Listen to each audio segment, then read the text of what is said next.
എൻ്റെ ഭർത്താവിനെ അമ്മായി അമ്മയിൽ നിന്ന് മോചിപ്പിക്കാൻ പറ്റുമോ എന്ന് ചോദിക്കുന്നത് ആര്? ഭാര്യ. അപ്പോൾ അമ്മായിയമ്മ ഭാര്യയുടെ ആരാണ്? എന്തായാലും കുസൃതിയും കുറുമ്പുകളും മറ്റു പലതും നിറഞ്ഞ പ്രമീളയുടെ കഥയിലേക്ക് നമുക്കൊന്ന് കടക്കാം. മാഡം, എൻ്റെ പേര് പ്രമീള. എൻ്റെ വിവാഹം കഴിഞ്ഞിട്ട് 6-7 വർഷമായി. എനിക്ക് ഒരു കുട്ടിയുമുണ്ട്. ഒരു കുട്ടി മതിയെന്നാണ് ഞങ്ങൾ രണ്ടുപേരും തീരുമാനിച്ചിരിക്കുന്നത്. ഇനിയുള്ള കാലത്ത് 2-3 കുട്ടികളെയൊക്കെ വളർത്താൻ ഭയങ്കര പാടാണ്. എൻ്റെ ഹസ്ബൻഡിന് ഒരു സ്വകാര്യ സ്ഥാപനത്തിലാണ് ജോലി. വൈകുന്നേരം വരുമ്പോൾ 7 മണിയാകും. ഞാൻ ജോലിക്ക് പോകുന്നത് പുള്ളിക്ക് ഇഷ്ടമല്ല. എനിക്കും മതിയായ യോഗ്യതയൊക്കെ ഉണ്ട് പോകാൻ, പക്ഷേ അതിന് സമ്മതിക്കില്ല. PSC ഒക്കെ ഞാൻ എഴുതുന്നുണ്ട്. സർക്കാർ ജോലി കിട്ടിയാൽ മാത്രം പൊക്കൂ എന്നാണ് പറയുന്നത്. പക്ഷേ എനിക്ക് എഴുതിയിട്ടൊന്നും കിട്ടിയില്ല. പുള്ളി എന്നെ കളിയാക്കും. നീ എഴുതിക്കോ, നിനക്ക് ജോലിയൊന്നും കിട്ടാൻ പോകുന്നില്ല. ഞാൻ പറഞ്ഞ കാര്യങ്ങളെ നടക്കൂന്ന്. എൻ്റെ തൊട്ടിളയ ഒരു സഹോദരനുണ്ട്. അവന് ബാങ്കിൽ ജോലി കിട്ടി കുറച്ച് വർഷങ്ങൾക്ക് മുമ്പാണ്. പക്ഷേ കിട്ടിയത് മലബാർ ഭാഗത്താണ്. അവൻ അവിടെ നിൽക്കാൻ തീരുമാനിച്ചു. പിന്നെ ഇങ്ങോട്ട് ട്രാൻസ്ഫർ വാങ്ങിക്കാം എന്നൊക്കെ പറഞ്ഞെങ്കിലും അവിടെ ചെന്ന് കഴിഞ്ഞപ്പോഴേക്കും അവിടുത്തെ ജനങ്ങളുടെ ജീവിതമൊക്കെ അവന് ഒത്തിരി ഇഷ്ടപ്പെട്ടു. അവൻ ഒരമ്മക്കൂട്ടനാണ്. അമ്മയോട് അവന് അമിത സ്നേഹമാണ്. അമ്മയ്ക്കാണെങ്കിൽ അതിനേക്കാൾ വാത്സല്യമാണ്. എൻ്റെ കല്യാണം കഴിഞ്ഞ് ഒരു 3-4 മാസം കഴിഞ്ഞപ്പോഴേക്കും അവന് ജോലി കിട്ടി. അങ്ങനെ അവർ അവിടേക്ക് പോയി. എന്ന് വെച്ചാൽ എൻ്റെ അമ്മയും കൂടെ പോയി. അമ്മയ്ക്കൂടെ തന്നെ താമസിക്കാൻ വയ്യ. അങ്ങനെ ഒരു വീടെടുത്ത് അമ്മയും അനിയനും കൂടെ അവിടെ താമസിക്കുകയാണ്. ഈ ഭാഗത്ത് നിന്ന് കണ്ണൂരൊക്കെ പോകണമെങ്കിൽ ഒരു 10 മണിക്കൂറെങ്കിലും വേണം. അതുകൊണ്ട് ഞങ്ങൾ വല്ലപ്പോഴും പോകും. എന്ന് വെച്ച് കഴിഞ്ഞാൽ ഒരു 6-7 മാസം കൂടി ഇരിക്കുമ്പോഴേക്കും തറവാട്ട് വീട് ഞങ്ങൾ പോയി ഇടയ്ക്കിടയ്ക്ക് താമസിക്കുകയോ അല്ലെങ്കിൽ ശരിയാക്കിയിടുകയോ ചെയ്യും. അമ്മയ്ക്കാണെങ്കിൽ ഇങ്ങോട്ട് വരണമെന്നില്ല, അനിയനാണെങ്കിലും വരണമെന്നില്ല. വല്ല വിശേഷ അവസരങ്ങളിൽ വന്നാലായി. ഇതിനിടയ്ക്ക് അവൻ 1-2 വർഷത്തിന് മുമ്പ് അവിടുന്ന് തന്നെയാണ് ഒരു പെൺകുട്ടിയെ കണ്ടിഷ്ടപ്പെട്ട് കല്യാണം കഴിച്ചത്. അവൾ പഠിച്ചുകൊണ്ടിരിക്കുകയാണ്. പക്ഷേ ആ പെൺകുട്ടിക്ക് വലിയ ഇഷ്ടമാണ് ഇവിടെ ഒന്ന് താമസിക്കാൻ. ഇവിടുത്തെ വീടും പരിസരമൊക്കെ കണ്ടു കഴിഞ്ഞപ്പോഴേക്കും അവൾ പറഞ്ഞു നമുക്ക് ഇങ്ങോട്ട് വരാമെന്ന്. അങ്ങനെ എൻ്റെ അനിയൻ ട്രാൻസ്ഫർ വാങ്ങിച്ച് നാട്ടിലേക്ക് വന്നു. ഭർത്താവിൻ്റെ വീടും എൻ്റെ വീടും തമ്മിൽ ഏകദേശം 10 കിലോമീറ്റർ ദൂരം മാത്രമേ ഉള്ളൂ. ഇവിടെ വന്നു കഴിഞ്ഞ ശേഷമാണ് അമ്മ ശരിക്കും പറഞ്ഞു കഴിഞ്ഞാൽ ഞങ്ങളുടെ കൂടെ 2 ദിവസമൊക്കെ വന്ന് നിൽക്കാൻ തുടങ്ങിയത്. അതിനു മുമ്പ് ഇത്രയും വർഷമുണ്ടെങ്കിലും അമ്മ ഞങ്ങളുടെ കൂടെ വന്ന് നിൽക്കുന്ന പതിവൊന്നുമില്ല. എൻ്റെ ഭർത്താവിനും എൻ്റെ അമ്മായിയോട് ഫോണിൽ സംസാരിക്കുകയോ വല്ലപ്പോഴും കാണുകയൊക്കെ ചെയ്യുന്ന ഒരടുപ്പ് മാത്രമേ ഉള്ളൂ. അല്ലാതെ നോക്കുമ്പോൾ സാധാരണ അമ്മായിമ്മ മരുമകനുമായിട്ടുള്ള അത്രയും അടുപ്പമൊന്നും എൻ്റെ ഭർത്താവുമായിട്ട് എൻ്റെ അമ്മയ്ക്കില്ല. എൻ്റെ സഹോദരനും ഭാര്യയും കൂടെ എവിടെയെങ്കിലുമൊക്കെ പോകുമ്പോഴേക്കും അമ്മ ഞങ്ങളുടെ കൂടെ വന്ന് നിൽക്കും. ഞങ്ങളുടെ വീട്ടിലും ആരുമില്ല. അമ്മായിച്ചനും അമ്മായിമ്മയൊക്കെ മരിച്ചു പോയതാണ്. അപ്പോൾ പിന്നെ അമ്മ വരുന്നത് ഒരാശ്വാസമാണ്. അമ്മ വരുമ്പോൾ എൻ്റെ ഭർത്താവിന് നല്ല ഉത്സാഹമാണ്. കാര്യം അമ്മയില്ലല്ലോ അദ്ദേഹത്തിന്.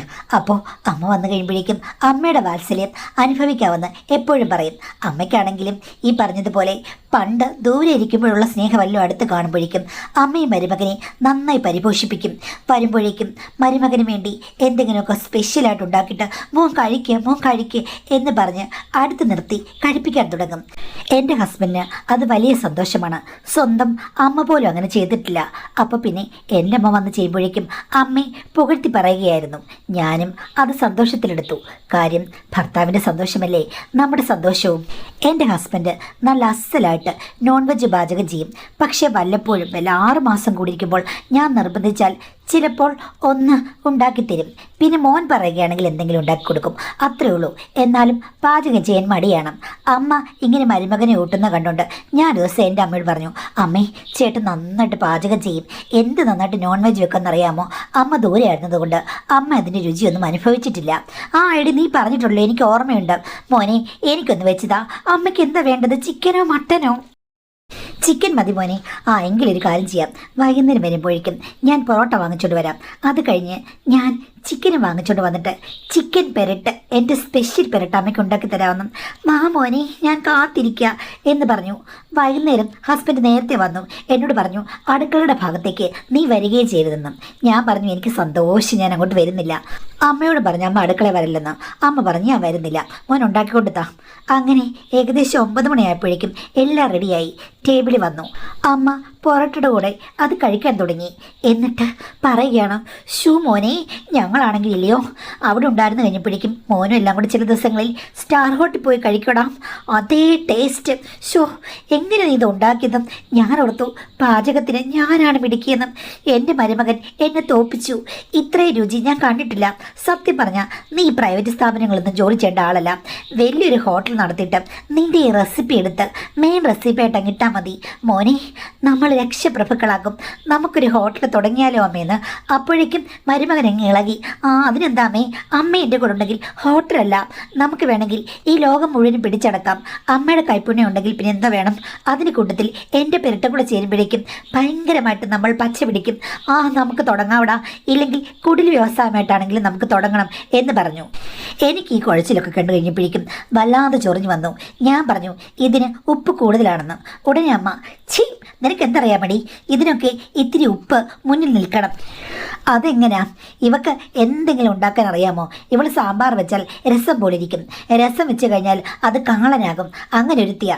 ഞാൻ പറഞ്ഞു അങ്ങനെ വലിയ കുഴപ്പമൊന്നുമില്ല, എൻ്റെ ഹസ്ബൻഡ് ഞാൻ ഉണ്ടാക്കുന്നതൊക്കെ വളരെ ഇഷ്ടമാണെന്നും. അവൻ ഗതി കെട്ട് കഴിക്കുകയാണ്. ഞാനിവിടെ വന്ന പിന്നാണ് അവൻ വായ്ക്ക് രുചിയായിട്ട് ഒന്ന് കഴിക്കുന്നത്. എടീ, ജോലി കഴിഞ്ഞ് വരുന്ന ഭർത്താവിന് നല്ല രുചിയുള്ള വിഭവങ്ങൾ ഉണ്ടാക്കി കൊടുക്കണം. അതാണ് ഭാര്യയുടെ കടമ. പിന്നെ ഭർത്താവിൻ്റെ രുചി വഴിയാണ് ഭർത്താവിൻ്റെ മനസ്സിലേക്ക് കടക്കുന്നതും. ഞാൻ പറഞ്ഞു എനിക്കിപ്പം പ്രത്യേകിച്ച് അങ്ങയുടെ മനസ്സിലേക്ക് കടക്കേണ്ട കാര്യമൊന്നുമില്ല. അങ്ങയുടെ മനസ്സിൽ ഞാൻ എപ്പോഴുമുണ്ട്. അതിനിപ്പോൾ എൻ്റെ സാമ്പാർ രസമാണെങ്കിലും എൻ്റെ ചേട്ടൻ കഴിച്ചോളൂവെന്നും. അവൻ്റെ ഗതികേടം. അവൻ നിന്നെ പേടിച്ച് ഒന്നും പറയില്ല. കണ്ടോ മിണ്ടാതിരിക്കുന്നത്. എടീ, നിന്റെ അസൂയയും കുശുമ്പും ഞാനും മോനും കൂടെ ഉടനടി നിർത്തുന്നുണ്ട്. ഞങ്ങൾ ഇവിടെ ഒരു തട്ടുകട തുടങ്ങും. എന്നിട്ട് സ്പെഷ്യലായിട്ട് സ്വിഗ്ഗി സൊമാറ്റോയിലൊക്കെ ഞങ്ങൾ ഓർഡർ പിടിക്കൂടി. എന്നിട്ട് ഞങ്ങളിവിടെ ഒരു കലക്ക് കലക്കും. അല്ലേ മോനെ? പിന്നെ അമ്മയുണ്ടെങ്കിൽ എവിടെ നമുക്ക് ഓർഡർ എടുക്കാം. അമ്മയെ നമുക്ക് രാത്രി 8 മണി തൊട്ട് 12 മണി വരെ ഇവിടെ ഒരു കടയുണ്ട്. ആ കട ഒഴിഞ്ഞു കിടക്കുക. അവിടെ അങ്ങ് ചെയ്താലോ? ഞാൻ പറഞ്ഞു ഇതൊന്നും കേട്ട് കഴിഞ്ഞാൽ ഞാൻ ഇളകത്തില്ല. അമ്മ ആഴ്ചയിൽ ഒരിക്കലോ മറ്റോ ഇങ്ങോട്ട് വരും. അല്ലെങ്കിൽ മോനും മരുമോനും കൂടി എവിടെയെങ്കിലും പോകുമ്പോഴല്ലേ ഇങ്ങോട്ട് വരികയുള്ളൂ. അങ്ങനെയുള്ള നിങ്ങൾ രണ്ടുപേരും കൂടെ തട്ടുകട തുടങ്ങാം. നല്ല കഥയായി. എടി, നീ പോടി അസൂയക്കാരി. ഞാനും മോനും കൂടെ തട്ടുകടയല്ല, ചിലപ്പോൾ സ്റ്റാർ ഹോട്ടൽ തുടങ്ങുക. അല്ലേ മോനെ? അമ്മ എൻ്റെ കൂടെ ഉണ്ടെങ്കിൽ ഞാൻ എന്തും തുടങ്ങും. കണ്ടോടി എൻ്റെ മോനെ, ഞാൻ അടുത്തുള്ളപ്പോഴുള്ള ധൈര്യം. നിന്നെക്കൊണ്ട് എന്തെങ്കിലും ഗുണമുണ്ടോ? ഇത്ര വർഷമായി കല്യാണം കഴിഞ്ഞിട്ട് നിന്നെക്കുറിച്ച് അവൻ ഇങ്ങനെയൊന്നും പറഞ്ഞത് കേട്ടിട്ടേ ഇല്ല. അതാടി അമ്മയുടെ മഹത്വം എന്ന് പറഞ്ഞു. അങ്ങനെ ഇരുന്നോട്ടെ എന്ന് പറഞ്ഞ് ഞാൻ ആ സിറ്റുവേഷൻ അങ്ങ് ഹാൻഡിൽ ചെയ്തു. അത് കഴിഞ്ഞ് രാവിലെ ആയി കഴിഞ്ഞപ്പോഴില്ലേ അമ്മ ഹസ്ബൻഡ് പോകാൻ കഴിയുമ്പോഴേക്കും മോനെ എടാ, നിൻ്റെ മീശയുടെ ഒരു മീശ നരച്ചിരിക്കുന്നു. ഇത് നീ എന്തായി കാണിക്കുന്നതും? നിനക്കാണെങ്കിൽ നല്ല ടിപ്പ് ടോപ്പിലല്ലേ പോകേണ്ടതും. നിൻ്റെ നര കറുപ്പിച്ചിട്ട് പോയാൽ മതി. അമ്മേ, ഞാൻ ഡൈ ഒന്നും ഉപയോഗിച്ച് ഉണങ്ങിയിട്ടില്ല, ഒരു മുടിയേ ഉള്ളൂ. എന്നാൽ ഒരു കാര്യം ചെയ്യാം, ഞാൻ പെഴുതു തരാം കേട്ടോ. എടി, ഐബ്രോ പ്ലക്കർ ഇങ്ങോട്ട് എടുത്തോണ്ട് വന്നേ എന്ന് പറഞ്ഞു. ഞാനാണെങ്കിൽ അമ്മ അത് സാരമില്ല, പണ്ടേ ഉണ്ട്, ഒരു മുടി മാത്രമേ ഉള്ളൂ കേട്ടോ. ആ ഒരു മുടി മാത്രം നരച്ച് നിൽക്കണം. അത് ശരിയാമേ, എനിക്ക് പണ്ടൊട്ടേ ഉള്ളതാണ് ഒരു മുടി മാത്രം. ഒരു മുടിയായിട്ട് അങ്ങനെ നിൽക്കണ്ട, ഞാനിത് പിഴുത് കളയാം. അമ്മേ, ഞാൻ പിഴുതു കൊടുത്തോളാം. വേണ്ട, ഞാൻ ചെയ്തോളാം. ഞാൻ അല്ലേ കണ്ടെത്തിയതും. ഇത്ര നാളായിട്ടും നീ അത് പിഴുതു കൊടുത്തില്ലല്ലോ. എടി, എൻ്റെ മോനില്ലേ, അവൻ ബാങ്കിലാണ് വർക്ക് ചെയ്യുന്നത്. അവൻ എക്സിക്യൂട്ടീവ് സ്റ്റൈൽ നടക്കുന്ന നീ കണ്ടിട്ടില്ലേ? അവനെ എന്തെങ്കിലും ഒരു കുറ്റം പറയാൻ പറ്റുമോ? രാവിലെ ഒരുങ്ങി പോകുമ്പോൾ സിനിമാടന്മാർ ഒരുങ്ങി പോകുന്നവല്ല അവൻ പോകുന്നത്. എത്ര പേര് അവൻ്റെ ഫാൻസ് എന്നറിയാമോ? എടി, സ്വന്തം ഭർത്താവിനെ, അതും സൗന്ദര്യമുള്ളൊരു ചെക്കനെ നീറ്റ് ആൻഡ് ക്ലീനായിട്ട് നടത്താൻ നിനക്കറിയില്ല. പിന്നെ ഇത്ര നാൾ അമ്മ എല്ലാം നോക്കിയതും ഇപ്പോഴല്ലേ അമ്മ വന്നത്. അമ്മ ഞങ്ങളെ ഉപേക്ഷിച്ച് അങ്ങ് പോയിരിക്കുകയല്ലേ. അതിനെന്താടി, നിന്റെ അനിയൻ നോക്കാൻ വേണ്ടി ഞാൻ പോയതല്ലേ. ഇപ്പം തിരിച്ച് ഞാൻ വന്നപ്പോഴെൻ്റെ മരുമകനെ നോക്കുന്നു. നിനക്കെന്താടി ഇത്ര അസൂയ? അവളെ കൊണ്ട് ആകെ പറ്റുന്നൊരു കാര്യമുള്ളൂ, കുറ്റവും കുറവും കണ്ടുപിടിക്കുക, അല്ലാതെ എന്തെങ്കിലും ഒരു ഗുണം ഉണ്ടാക്കുക അത് പറ്റില്ല എന്ന് പറഞ്ഞിട്ട് പ്ലക്കർ കൊണ്ട് ഒരു നര ചേർന്ന് നിന്ന് പറിച്ചെടുത്തു. പക്ഷേ ഞാൻ നോക്കിക്കഴിഞ്ഞപ്പോഴേക്കും അമ്മ മനഃപൂർവ്വം മാതളക്കുടങ്ങൾ ഉരസുന്ന പോലെ എനിക്ക് തോന്നിയതാണോ എന്നറിയാൻ വേണ്ടി ഞാൻ ഒന്നുകൂടെ നോക്കി. പക്ഷേ മനഃപൂർവ്വം ചേർന്ന് നിന്ന് എനിക്ക് അതൊട്ടും അങ്ങോട്ട് ഇഷ്ടപ്പെട്ടില്ല. പറിച്ചെടുത്തിട്ട് പറയുകയാണ്, ഇതേ ബാലനരയാ. ഞാൻ പറഞ്ഞു ബാലനും അങ്ങേർക്കും നല്ല വയസ്സുണ്ട് എന്ന് പറഞ്ഞു. ഒന്ന് പൊടി. പിന്നെ മോനെ, നിന്നെ കാണുമ്പോഴില്ലേ എനിക്ക് അത്ഭുതം തോന്നിയൊരു കാര്യമുണ്ട്. എന്താമ്മ, നിന്റെ ചുണ്ടിന് എന്തൊരു കളറാടാ. എനിക്ക് പോലും അത്രയും കളറില്ല. സാധാരണ പെണ്ണുങ്ങളെ കണ്ടാൽ പോയി ഞെട്ടിപ്പോകും, അത്രയും കളറാണേ. അത് പിന്നെ എൻ്റെ അമ്മയെ കണ്ടിട്ടില്ലേ, അമ്മയുടെ ചുണ്ടിൻ്റെ കളറാണ് എനിക്ക് കിട്ടിയതും. അത് ശരിയാ മോനെ, വംശഗുണം. പറഞ്ഞിട്ട് കാര്യമില്ല. ഇവിടെ എടുത്ത് നിൽക്കുന്നത് കണ്ടില്ലേ, കണ്ടില്ലയോ, ചുണ്ടിന് കളറുമില്ല, ഒന്നുമില്ല. ഞാൻ പറഞ്ഞു വംശഗുണം അല്ലാതെന്താ, നിങ്ങളുടെ ചുണ്ടിന് എവിടാ കളറ് എന്ന് ചോദിച്ചു കഴിഞ്ഞപ്പോഴേക്കും അമ്മ പറഞ്ഞു, എടാ ഇവക്കില്ലേ എന്നോട് അസൂയാണ്. ഞാനില്ലേ ചെറുപ്പത്തിൽ എന്തൊരു സുന്ദരിയാണെന്ന് നിനക്കറിയാമോ. ഇവളുടെ അച്ഛനില്ലേ 25 വട്ടമാ എന്നെ കല്യാണം കഴിക്കണമെന്ന് പറഞ്ഞിട്ട് ഞങ്ങളുടെ കുടുംബത്തിൽ കയറി ഇറങ്ങിയതും. ഓ, അമ്മയുടെ ചുണ്ട് കണ്ടോണ്ടായിരിക്കും. ചുണ്ടല്ല, അങ്ങനെ പലതും അങ്ങനെ കണ്ടു കാണും. നിനക്കെന്താ, എൻ്റെ ഭർത്താവ് എന്നെ പലതും കണ്ട് മോഹിച്ച് എൻ്റെ പുറകെ നടന്നെന്നെ കല്യാണം കഴിച്ചു. അങ്ങേര് അകാലത്തിൽ മരിച്ചു പോയെന്നേ ഉള്ളൂ.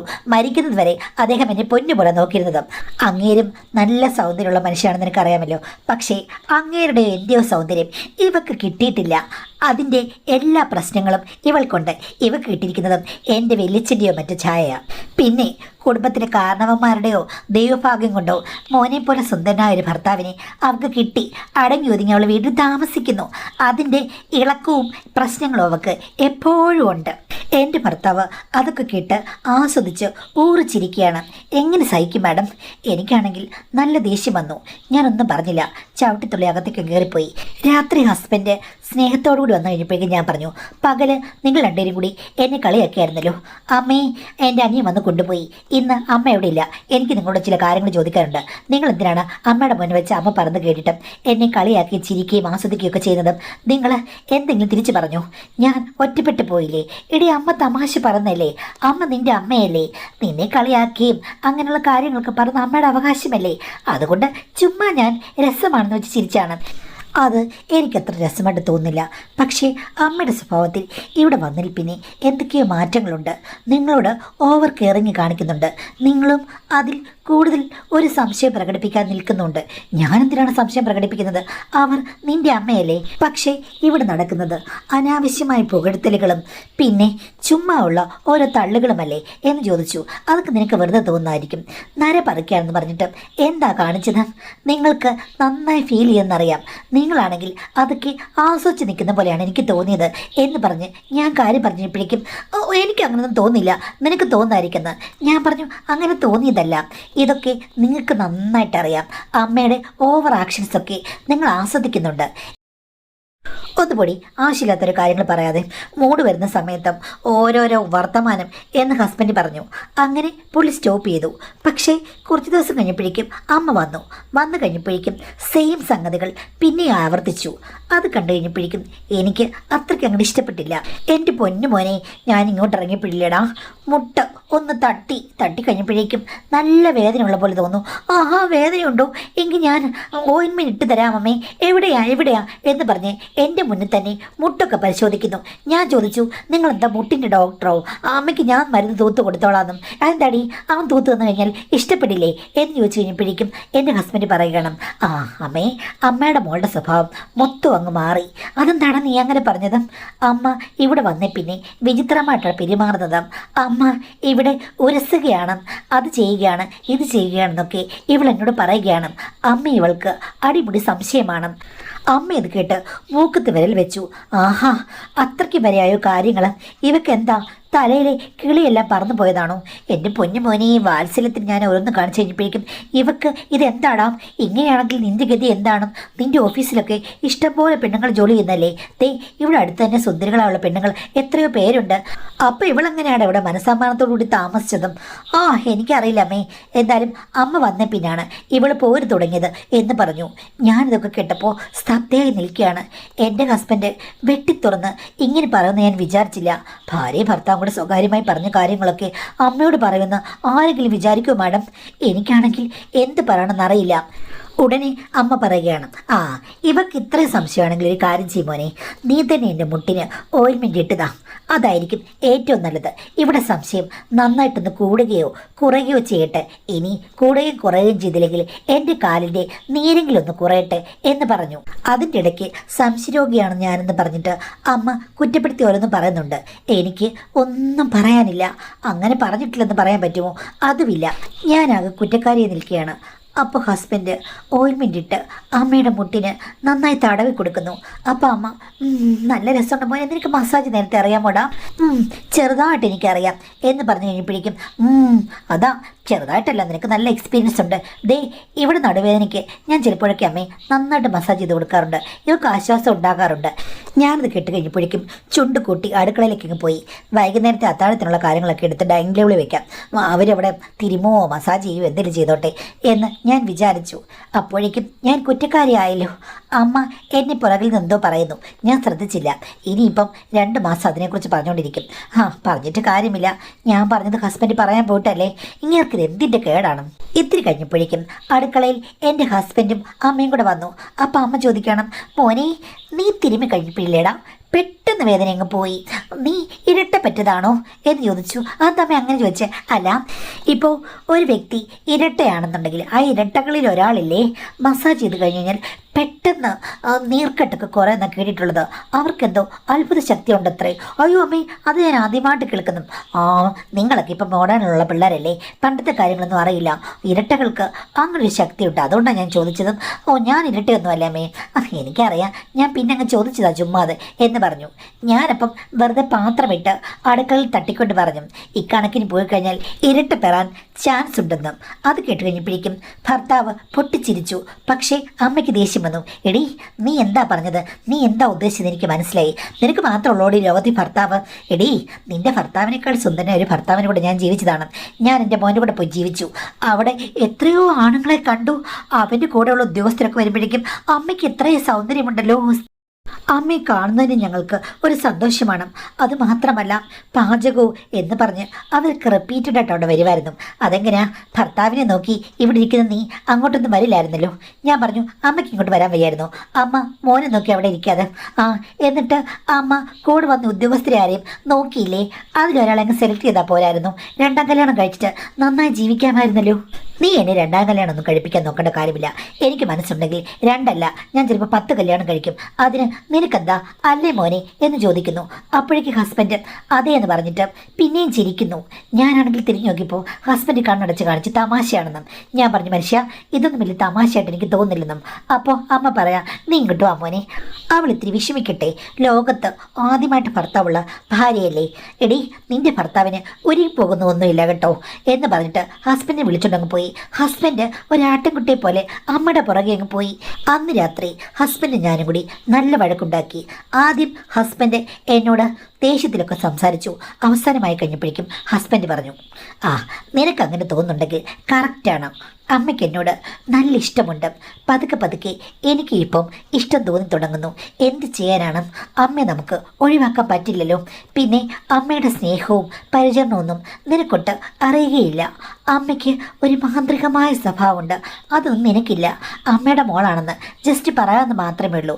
നീ സുന്ദരിയൊക്കെയാണ്, പക്ഷേ ഇപ്പോഴും അമ്മയ്ക്ക് സൗന്ദര്യം നിലനിൽക്കുന്നുണ്ട്. അമ്മയുടെ സൗന്ദര്യത്തിന് മുന്നിൽ നീ ഒന്നുമല്ല നമ്മ പറയുന്നത് കറക്റ്റ് തന്നെയാണ്. നിങ്ങൾ എന്താ ഉദ്ദേശിക്കുന്നത് എന്ന് ചോദിച്ചു കഴിഞ്ഞപ്പോഴേക്കും ഹസ്ബൻഡിനോട് ചോദിച്ചു, നീ എന്താ ഉദ്ദേശിക്കുന്നത്? നീ ഇതിൽ എന്തർത്ഥം കണ്ടെത്തിയാലും ചിലപ്പോൾ അത് ശരിയായേക്കും. എന്തായാലും അമ്മയെ ഇവിടുന്ന് പറഞ്ഞു വിടാൻ ഞാൻ തയ്യാറല്ല. ഇത് എൻ്റെ വീടാണ്, ഞാൻ സമ്പാദിച്ചു കൊണ്ടുവരുന്നു. നിനക്ക് വേണമെന്നുണ്ടെങ്കിൽ വിവാഹമോചനം ചെയ്ത് പോകാം, അത്രയേ ഉള്ളൂ. പക്ഷേ അമ്മയെ ഞാൻ ഒഴിവാക്കില്ല. അമ്മയിൽ നിന്ന് കിട്ടിയ സ്നേഹവും സഹകരണവും ഒന്നും നിനക്കില്ല. അപ്പോൾ നിങ്ങളുടെ യഥാർത്ഥ ഉദ്ദേശം എന്താണ്? യഥാർത്ഥ ഉദ്ദേശം ഇനി നീ പറഞ്ഞു തന്നെ. അമ്മയോട് സ്നേഹത്തോടുകൂടി വരികയാണെങ്കിൽ ഞാനത് നിരസിക്കാൻ പോകില്ല. കാര്യം എനിക്ക് അതൊഴിവാക്കാൻ പറ്റില്ല. അമ്മയുടെ സ്നേഹം അതൊഴിവാക്കിയിട്ട് ഇനി മുന്നോട്ട് പോകാൻ പറ്റുമെന്ന് എനിക്ക് തോന്നുന്നില്ല. നീ നിൻ്റെ അമ്മയോട് സംസാരിച്ചിട്ട് നിനക്ക് വിവാഹമോചനം വേണമെങ്കിൽ നീ പോയി നിൻ്റെ വീട്ടിൽ നിൽക്കുകയോ അല്ലെങ്കിൽ വേറെ വീട് ഞാൻ എടുത്തുതരാം, അവിടെ പോയി നിൽക്കുകയോ ചെയ്യൂ എന്ന് പറഞ്ഞു. ഞാൻ ചോദിച്ചു, നിങ്ങൾ സീരിയസ് ആയിട്ടാണ് ഇതൊക്കെ പറഞ്ഞത് എന്ന് പറഞ്ഞപ്പോൾ ഹസ്ബൻഡ് പറയുകയാണ്, ഇത്തിരി മുമ്പ് വരെ ഞാൻ സീരിയസ് അല്ലായിരുന്നു. ഇത്രയും നാളും എനിക്ക് ആ ഒരു ഐഡിയ ഇല്ലായിരുന്നു. നീയാണ് കറക്റ്റ് വഴി കാണിച്ചു തന്നത്. അമ്മയ്ക്കാണെങ്കിൽ എന്നോടുള്ള ഇഷ്ടം ഏത് തരത്തിലുള്ളതാണെന്ന് എനിക്കറിയില്ലായിരുന്നു. നീ പറഞ്ഞപ്പോൾ എനിക്ക് കറക്റ്റ് മനസ്സിലായി. ഞാനെന്തിന് അത് വേണ്ടാന്ന് വയ്ക്കണം എന്ന് പറഞ്ഞു.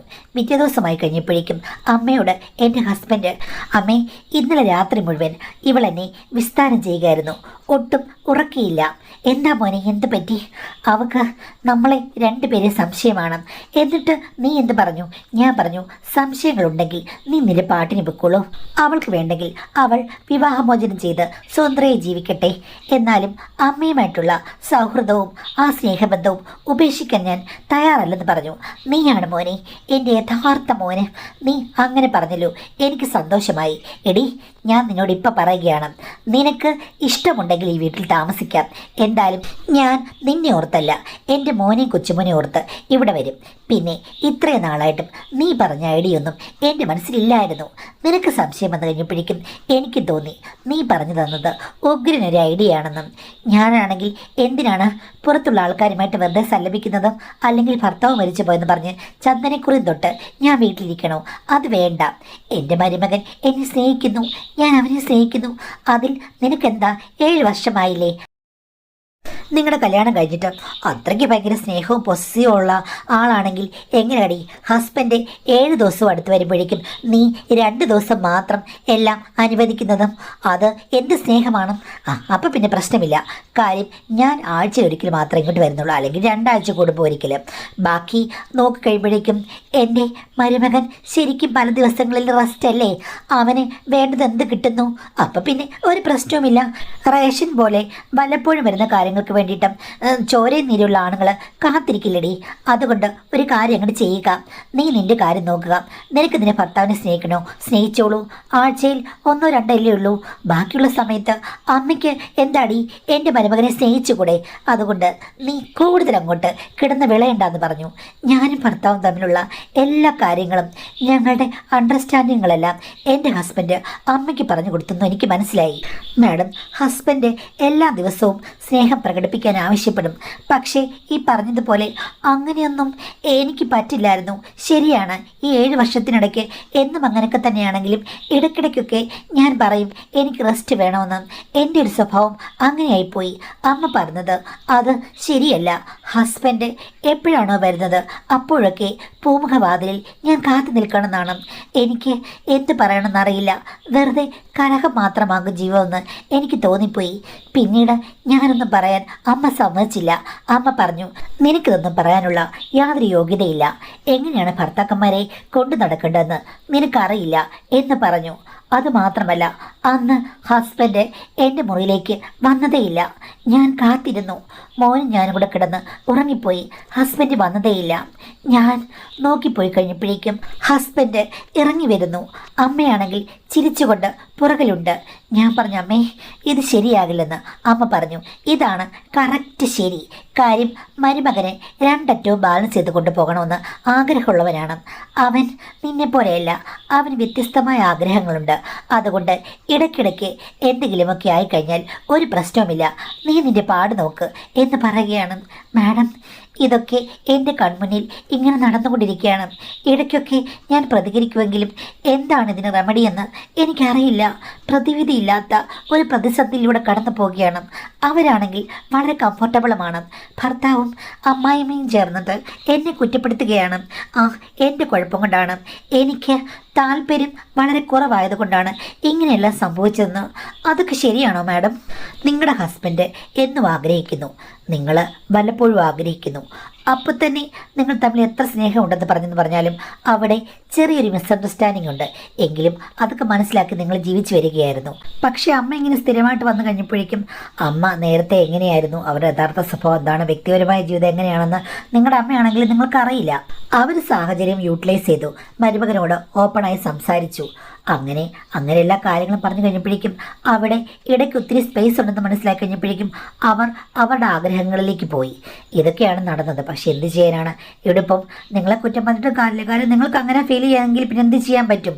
ആരെയും നമുക്ക് ഒന്നും ചെയ്യാൻ പറ്റില്ല. പക്ഷേ എങ്കിലും അതൊന്നും ഒരു എക്സ്ക്യൂസ് ആണെന്ന് എനിക്കൊരിക്കലും പറയാൻ പറ്റില്ല. കാര്യം അവരുടെ ബലഹീനതകളെ മറക്കാൻ വേണ്ടിയിട്ട് നിങ്ങളെ കുറ്റം പറയുകയാണ്. കാര്യം ഒരു ഭർത്താവും ഒരമ്മയും ഇങ്ങനെയൊരു കാര്യം പറഞ്ഞിട്ട് ഒരിക്കലും ഇത്തരം ഒരു കാര്യങ്ങളിലേക്ക് ചെന്ന് ചാടാൻ പാടില്ല. കാര്യം അവർ രണ്ടുപേരും സ്വാർത്ഥമായിട്ട് മോഹങ്ങളുള്ളവരാണ്. അവർക്ക് അവരുടെ കാര്യങ്ങൾ നടക്കാൻ വേണ്ടി നിങ്ങളെ കുറ്റപ്പെടുത്തിയതാകാം. എന്തായാലും നിങ്ങളുടെ തെറ്റാണെന്നൊന്നും എനിക്ക് പറയാൻ പറ്റില്ല. പക്ഷേ ഈ പറഞ്ഞതുപോലെ 7 വർഷമായിട്ട് പ്രശ്നങ്ങളില്ലാത്തിടത്തും ഈ ഒരു കാര്യം പറഞ്ഞ് പുതിയ ബന്ധങ്ങൾ സൃഷ്ടിക്കുമ്പോഴേക്കും അത് ഒരിക്കലും നല്ലതിനല്ലെന്നറിയാം. പിന്നെ അവിടെ നിൽക്കണോ, ആ ബന്ധത്തെ അനുകൂലിക്കണോ, അതോ നിങ്ങൾ ഭർത്താവ് എല്ലാം കൂടി ഒരു കൗൺസിലിങ്ങിനൊക്കെ പോയി നന്നായി ജീവിക്കണോ, അതോ നിങ്ങൾ ആത്മാഭിമാനത്തോടു കൂടി അവിടെ നിന്ന് ഇറങ്ങി വേറെ ജീവിക്കണോ? ഇങ്ങനെയുള്ള കുറേ ഓപ്ഷൻസ് ഉണ്ടല്ലോ. ഇതൊക്കെ നിങ്ങളുടെ വ്യക്തിത്വം അനുസരിച്ചിട്ട് നിങ്ങൾ തീരുമാനം എടുക്കുക. ഇത് സഹിച്ചു നിൽക്കണം, അല്ലെങ്കിൽ ഇതാണ് നല്ലത് ശരി എന്നൊന്നും നമുക്കൊരിക്കലും പറയാൻ പറ്റില്ല. നിങ്ങൾക്ക് എന്താണോ ഉചിതം തോന്നുന്നത് അത് നിങ്ങൾ ചെയ്യണം. അല്ലാതെ ഇപ്പം എന്താ ചെയ്യുക?